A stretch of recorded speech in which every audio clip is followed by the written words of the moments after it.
Being a service-based business owner sometimes feels impossible. You're working in the business so much, serving your clients, that it can often leave less and less time for working on your business, on things like your systems, on your admin, your messaging, and very, very importantly, your marketing. So what can happen is you get busy and booked, yay, but then you hit the brakes on marketing and those client projects wrap up and you're left panicking because you don't have a backlog of potential clients waiting to fill those spots.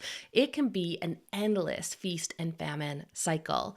What's most important is finding a marketing strategy that's going to work and won't take up all of your time so you can strike some kind of balance. So in this video, I'm going to share a done-for-you marketing plan exclusively for service-based business owners.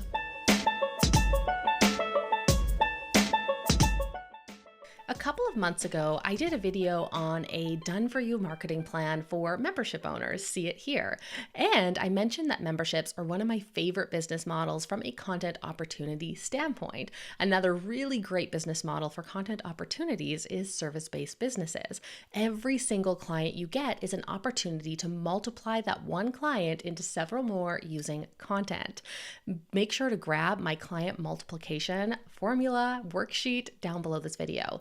This strategy comes from an in-person VIP day I ran recently with two business owners who were both struggling to balance serving their clients and serving their businesses.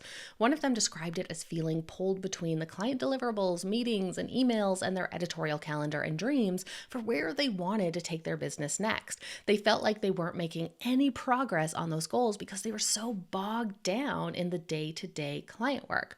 So for them, and for you, if you were watching this video, we're going to cover a two-level marketing monthly content strategy for service-preneurs. So you can pick either level or start with one and then graduate to the next one once that first level feels easy and more than doable. So grab your glitter gel pens and a calendar and let's design your monthly content strategy. This strategy is all about getting more clients, but doing it in a way that is super strategic and won't take a bunch of time that you don't have. So where can we make the most of the time that you do have available for working on your business? What I recommend first and foremost is adding your own business as a client on your docket. Can you carve out one day a week that's just for working on your business and your goals? Or if that's not doable, can you carve out 2 half days where you can zero in and focus on your own business? This is an important habit that's going to make all the difference in your ability to create a steady stream of clients that's manageable and maybe even start building up a wait list so you never find yourself in that client feast and famine cycle again. The second thing that I recommend getting into is a preview freebie, getting that into place. So that way you can use it as a call to action on all of your content as a way to start building up an interest list for your service. But picking the right freebie is really the key here. You have to remember you want to attract people who will be interested in hiring you, not learning from you and doing it for themselves. Some good options are really juicy case studies that demonstrate your brilliance and your method and your swoon-worthy results that those things lead to. Or you can design something that helps them complete an important prerequisite to working with you that'll help prepare them and get them ready to be a dream client for your services. The third option that I most often recommend for service businesses is some kind of assessment or thoughtful assessment that again is going to give you some insights before working with them about their current situation, their goals, and their challenges. The goal of this one is to give you some information going into those sales calls, going into that work together that'll help guide the work. Once you have these two things in place, you're ready to dive into level 1 of this monthly strategy. Level 1 is to publish on a bi-weekly basis. You might come into this thinking, the more I publish, the more clients I'm going to get. Well, that is true, that the more frequent publishing does help you stay top of mind. What's more important is quality and consistency. So I find it much more effective to start with less, master that, and then as it feels easy, you have these systems in place to level up to publishing more frequently versus like going all out and then burning out and like going radio silent for weeks on end. Ultimately, the decision is yours. This is just based on observations from almost 10 years and working with hundreds of business owners at this point. So it's up to you. So what is level one? For level one, we're going to publish week 1 and week 3 of the month. So a bi-weekly scheduling frequency. For both levels, the main thing is to choose one big problem or goal that your offer solves or helps achieve to base your content around, which is one of the most powerful parts of the strategy. We are tying back directly to your offer. So anyone who clicks and reads / listens or / watches your content is probably an ideal client or very close to one.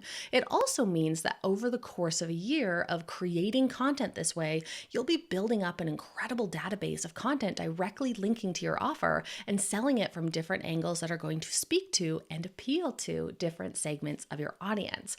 What I respond to, someone else might not really care about, and vice versa. What makes them respond to your content and go gaga for your offer might be a non-starter for me, a non-issue for me. The other great thing is that after about a year of creating content this way, you might not need to create any other content around this offer. You may be able to start recycling and republishing your content to clear up some major space and time in your business to focus on other things. So step number 1 of level 1 is to choose a problem that your offer solves or a goal that your offer helps them achieve. We want to pick something big. What do your clients actually want? What do they gain or avoid or stop from using your service? Then step number 2, for your week 1 blog post, podcast episode, or video, I want you to explore that problem or goal. Talk about the symptoms. Talk about why it isn't their fault. Talk about why it happens. The goal of this post is to give some clarity around the problem or the goal and help them identify what's causing it in their business or life, or what it's going to take to reach that goal or get clarity on how to interpret that goal for them. One of my own posts that I'd put in this bucket is a post I did titled "The Top 10 Reasons You Didn't Reach Your Launch Goals." I'll put a link to that below in case you want to check it out. Step number 3 is to come up with your topic and post for week number 3. For this post, podcast, or video, you want to talk about how to solve this problem. The goal here, the thing that we are doing, is positioning your service as the solution to that problem. So we're tying it back. We've introduced the problem. Now we're going to tie back to your offer. So what is it about your offer that makes it tailor-made for fixing this problem or reaching this goal? This is where you can really get into the design of the offer, go through the steps and things that you included explicitly for reaching this goal, and keep bringing it back to what's included in your offer. This isn't an infomercial though. It needs to stand on its own outside of your offer. We're just using your offer as a product placement, an example in this post. An example of this would be my video, "The 5 Content Projects That'll Make You the Most Money." I created it for potential coaching clients to show the different projects that they could work on, why they're valuable, that we can tackle in my one-on-one coaching and consulting, my coach-sulting package. I'll put a link down below in case you want to check that out as an example. For each of these posts, you'll also send one newsletter with a Power PS about your offer, about your service, so that anyone interested in applying or getting on a discovery call can get started right away. There's always going to be those people who are like, I don't need to go through the whole hullabaloo. I just want to jump on a call with you and I want to get started, right? So we want to put those opportunities, those runways for them there. Then you'll also want to have at least 3 social media posts for each blog post to share on each platform that you happen to be using. If you're familiar with my ease content strategy, you'll be unfazed to know that I recommend picking 2 platforms. One, a traction platform for getting your content, getting your ideas, getting your brand in front of new ideal customers and clients. We want to pick something that is, it shares to more people than just the people following you. And then another one for engaging with your existing audience. So this I call the engagement platform. And for this one, we want to choose the platforms that show your content mainly to the people already following you. Every other month, I want you to directly sell your service through a 3 to 5 email campaign in the last week of the month. For level 2, we're shifting things around a little bit. Week 1 stays the same. Week 3 from level 1 becomes our week 2 for this level. So week 1 is exploring the problem or the goal in order to provide some clarity and identification. Then week 2, we're talking about how to solve the problem and tying it back to your offer. We're positioning your offer as the solution to that problem, as the solution to reaching that goal quicker. Here's what's new. For week 3, we're going to give some social proof. So here's the formula. How? Insert name, got, add big result, or fixed big problem. If you don't have a lot of client proof right now, you can also share your own story or a mix of both, right? Because likely you've used your method as well. We're going to talk about helpful systems to have in place, but as a teaser, a good one that'll help you a lot with this week is a case study and testimonial system. So when creating this content, always think about what are the takeaways for my readers, my watchers, my listeners? What are the, even if you weren't there, lessons that they can benefit from? The goal here is to inspire and provide backup for the results that you're claiming, right? We're providing proof. So for week 4, we're going to overcome one major objection that your audience likely has to solving that problem or achieving that goal. Notice that I didn't say overcoming an objection to your offer. There are definitely objections that they have to the problem itself or the goal itself that if you don't overcome those, won't even let them consider your offer. So our goal here is to reframe an objection and get ahead of them or the excuses. Same as before for each post, and each week you'll publish at least 3 posts on your social media profiles promoting the blog posts, podcasts, and videos, and send 1 email newsletter with a Power PS for your services. The call to action for each of these posts is to sign up for your freebie. That way you can get back in touch with them and get these potential perfect clients on your email list. There are a handful of systems that'll make this strategy oodles easier that are worth the time to set up. So as you're setting these up, maybe start with level 1 of the strategy, and then once they're finished, move on to level 2. Here are the systems in order of impact, the order that I recommend tackling them, that'll make the most opportunity in saving you time. So system number 1 is an automated sales system. This is the first system to set up because it's really important to give your content a purpose. We want to set that up so that if people come across your content in the wild, aka on social media, click through and read or watch or listen to it, and then decide your call to action to sign up for your freebie is speaking to them, that you have a system in place to follow up with them. We have a way of selling your offer that isn't you like manually going in and be like, hey, Jessica signed up for my freebie. I'm going to like reach out to her and see if she's interested in working with me on X, Y, and Z. We want that automated, right? That is the whole point of your automated sales system. All you really need here, especially for a service-based business though, is 2 to 3 emails that educate them on your service, inspire them with the results that you've gotten for other people or even for yourself using this method, and invite them to the point of sale, whether that's a free call or an application. The second system that will help you execute the strategy more easily is a case study and testimonial system. For my businesses, this looks like a template that we fill out as soon as the project is over, with the starting places pulled from the intake questionnaire and the original like welcome kind of kickoff call.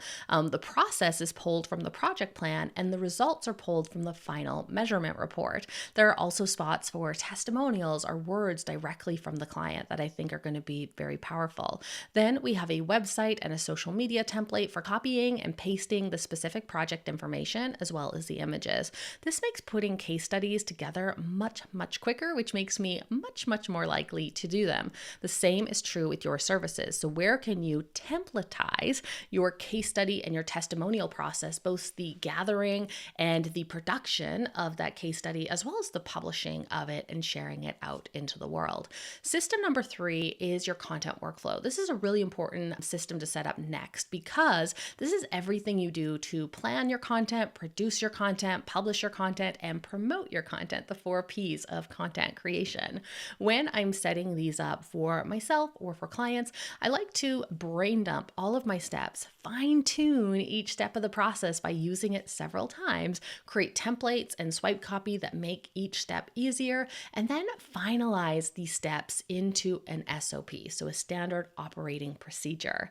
If you would like my Done For You Systems Kit as a head start, you can check it out at the link below. If you'd like my Done For You Systems Kit as a major head start, check out them at the link below. The final main system that will help you execute your content strategy more consistently as a service-based business owner is a content bank. So every time you create a piece of content, make sure to add it to your content bank so that if you do get really busy with client work and are tempted to miss a week in your content calendar, you can republish something that you've already created instead. Think of it not not only as a way of keeping track of your valuable content assets, but also as a backup plan for your content calendar, an emergency safeguard, if you will. If you'd like to grab my content bank, I'll put a link to my Airtable content bank template down below this video for you to check out. So let me know in the comments, what's your service and what are some of the problems that it helps people solve that you can create some content around? Then if you found this video helpful, give me a like and hit subscribe to be notified when the next video drops. Until next time, happy empire building.